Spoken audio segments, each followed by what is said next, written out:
Wow, it's my like 7th time recording this thing. I hope I can record this successfully this time.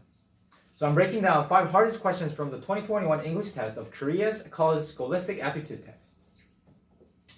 So you don't have time to read every single sentence, so please read the key clues and leave out the unnecessary information that you don't have to read, as you picked one right answer out of 5 options that you have. So you're trying to fill in the blank here, as long as this is a sign of condition. As long as something happens, number 1, 2, 3, 4, 5, in promoting learning, instruction, or performance. So you're trying to improve learning, instruction, or performance. So you're talking about education. Then, one ought not to conclude, don't think, don't assume that technology has been successfully integrated. Technology is not being a successful tool in your hand, at least for that user. So the user is not using the technology correctly. The technology is not becoming fully part of you. So there's a problem here. As long as there is this problem. So what kind of problem are we talking about? Let's look at the key sentence here. Successful integration of an educational technology. So successfully integrate technology for an educational purpose is noticed by that technology being regarded by users. So the user says this technology is as an unobtrusive facilitator. Wow, this technology, this cell phone is helping me learn English. This cell phone is helping me improve my vocabulary. The technology is becoming an excellent tool to help you achieve a certain goal of learning, instruction, or performance. So you're being a master of the technology, you're not being a slave to the technology. So as long as something negative happens when you learn, if that something negative happens, then don't think the technology is being fully integrated for you. So the answer is the user's focus is on the technology itself. You're so distracted by the technology that you're so focused, obsessed, infatuated with your tool rather than its use. You're supposed to use the technology. The technology is not supposed to use you.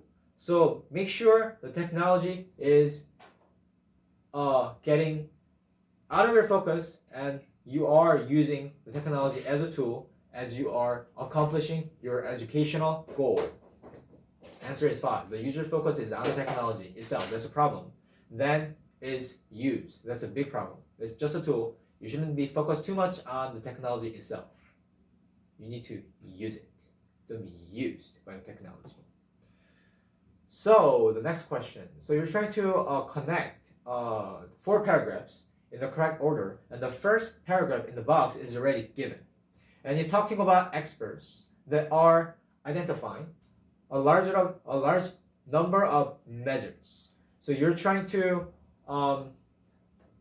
pinpointing which ways work to promote energy efficiency. So which way works to improve energy efficiency? How can you use energy efficiently? And experts are analyzing it. Unfortunately, many of them are not cost effective. That's the problem. Cost effectiveness is a problem. You're trying to increase energy efficiency, but they're not cost effective. It costs too much money. This is a fundamental requirement. So this is very important for energy efficiency investment. So when you are investing money, when you are wanting a certain return, you are giving your money for a certain project from an economic perspective. So you need to know how much you are factoring into as you are reaping a certain result. You want a certain result, and that's energy efficiency, and make sure the cost is not too much. That's what the first paragraph in the box is talking about. So which one is going to be the next one? However, the calculation you're talking about, you're adding all those numbers. of such cost effectiveness, that's a keyword from the previous paragraph from the box, is not easy. So it's saying it's not easy.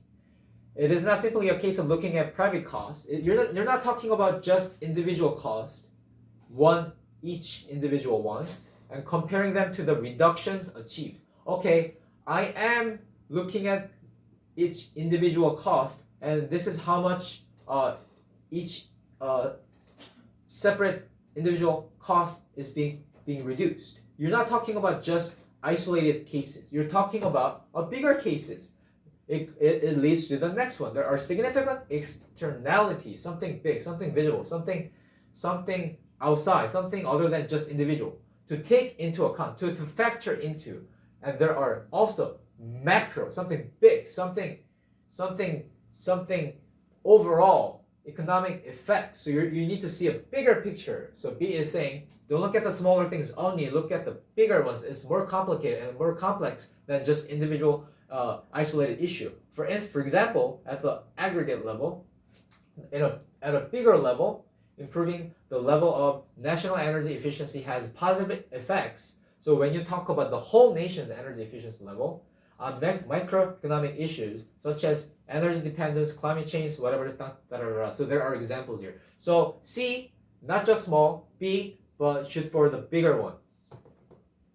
And the next one, this shooting for big stuff has direct repercussions. It has direct result at the individual level. So it also goes back to the individual level also. So you're accomplishing both macro and individual.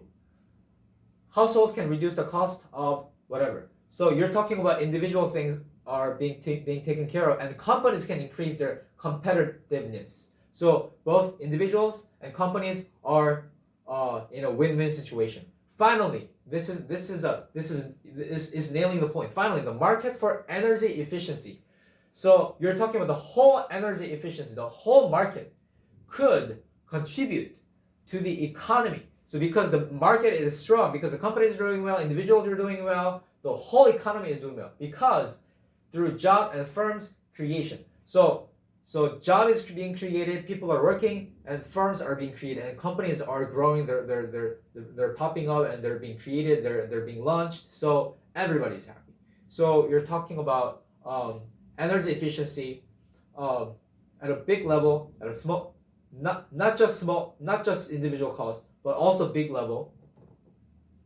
So energy efficiency box, not just small, not just something little, but also something big. And then it comes back to individual, and it's overall everybody, individual, the whole nation is happy, and the market is strong. That's what this is talking. You need to see the flow of each paragraph to see how they're all connected very smoothly.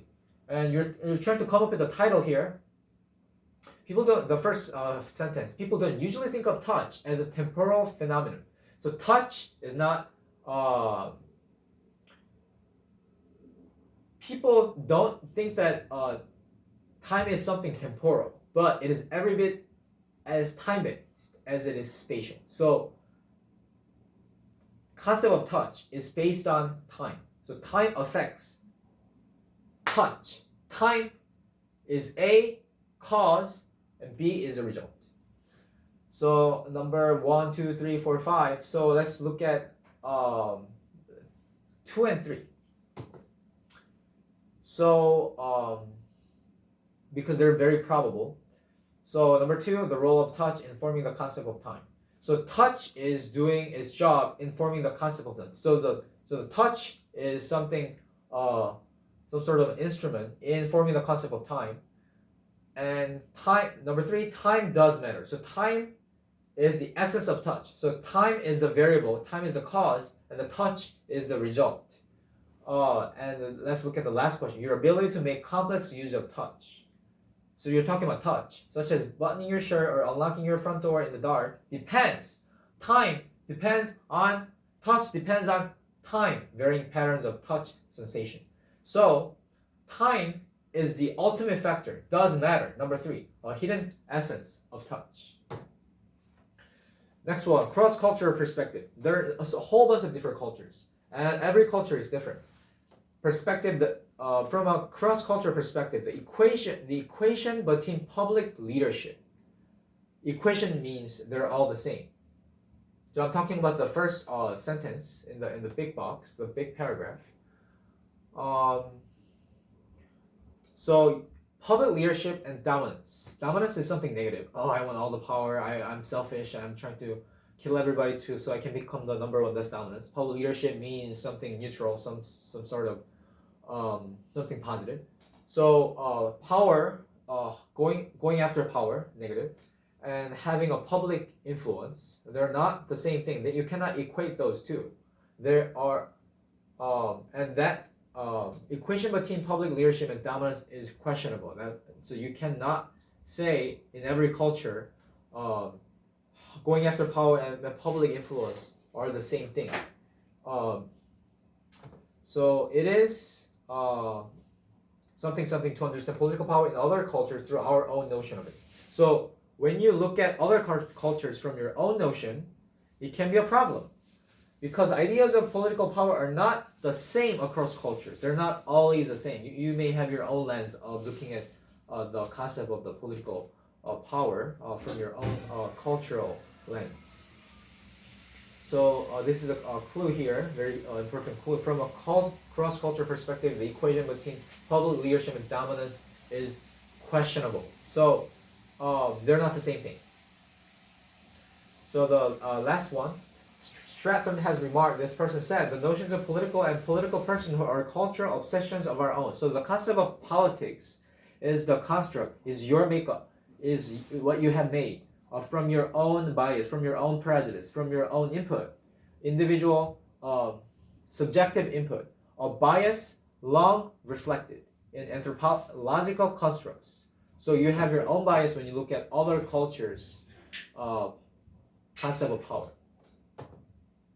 So the answer is, it is misguided, it is questionable to understand political power in other cultures through our own notion of it, because ideas of political power are not the same, uniform across cultures. You're trying to fill in the blank. This is the last question. Our brains are, number one, designed to maintain their initial structures. Brains don't change. Number two, sculpted by our own history of experiences. Your brains change according to what you experience. Number three, geared towards strengthening recent memories. It's all about the present. Number four, twinned with the development of other organs. Legs, liver, heart, they affect your brain. Portrayed as a seat of logical and creative thinking. So logical and creative thinking are very, very important. Those are the two things that your brains do. So let's look at the first sentence. This is a key question. The latest development of developmental neuroscience research has shown that the brain is much more malleable. Brain can change throughout life, your whole life, than previously assumed, than people used to think. So your brain keeps changing. People used to think that brains never change, but now we see that brains change. It develops, changes in response to its own processes. It keeps changing. It reacts to its immediate, distant environments. So your circumstances, your immediate, distant, everything that surrounds you, whatever that is close to you, whatever that is far from you, they changes you to its past. It's talking about time and current situations. Your time, your circumstances shapes your brain. It develops your brain in a certain way. Last question, right before the last sentence with the blank. High activity synaptic connections. When you move more, your neurons move more, are stabilized and strengthened. When certain part of the synapses, the connections move more, they become stronger. While connections with relatively low use are weakened and eventually pruned. So if you don't use it, it's going to become weak, it's going to die. It's going to be cut off. In this way, our brains are sculpted, shaped, made, formed by our own history of experiences. What you experience keeps changing who you are constantly. So don't give up if you are crazy. You can become uncrazy. I'm done. Wow.